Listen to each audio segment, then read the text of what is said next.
the Christian version of the Taliban. So JD Vance announced today that he's going to host Charlie Kirk's podcast from his government office.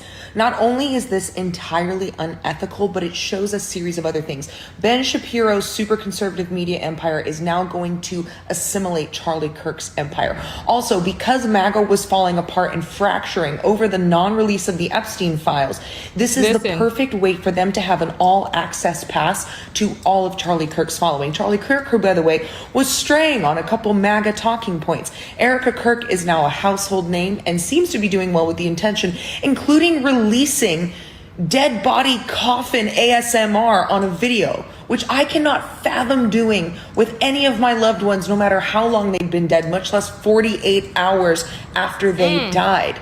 But this allows JD Vance, who does not have the charisma or the following, to tap into all of those followers who were starting to fall apart over Epstein and bring them back into the fold. This is not only unethical, it is extremely dangerous. If it hasn't been abundantly clear now, I want to make it very clear. They have every plan to turn this into an excuse to suppress Democrats. Stephen Miller already said he's going to declare Democrats to be domestic terrorists. And there's a bill going to committee on Wednesday. That's its first vote. This bill would allow for anyone who is associated with terrorism or protests Israel to have their passport removed by the Secretary of State, Mark Rubio.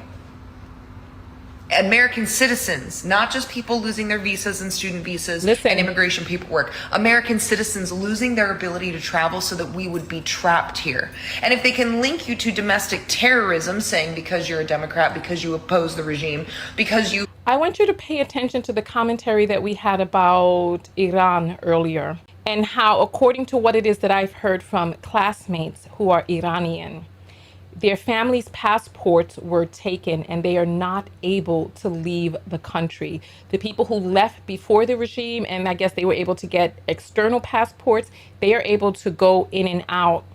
People are like, oh, why don't they just leave if they don't want to be there? Can they leave? Will you be able to leave?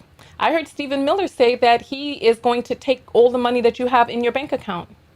Raise your hand if you heard him say that. Put up a number 3 if you heard him say that. If not, I'll find the clip for you. That right there I found very worrisome. I was like, wait a minute now. Don't support what Israel's doing. They can also put you in prison for that.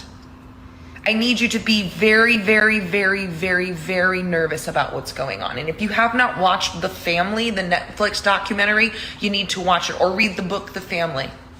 This has been planned since the 1930s. And understand that if they get their way, there will be no freedom of speech. You will not have the right to disagree. You will not have the right to assemble. They want a Christian fundamentalist nation that will be the Christian version of the Taliban.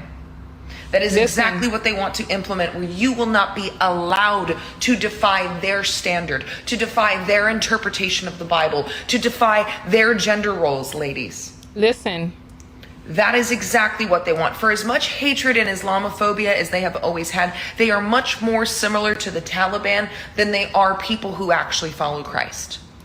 We need to be paying very close attention to what happens in the next few weeks, because the death of Charlie Kirk is so valuable and convenient for them, and they will try to capitalize not just on reuniting their base, but on squelching any opposition. All right. Thoughts? I want to hear your thoughts on that. Because when she said that, I said, you know what? That is exactly what I think they're trying to do.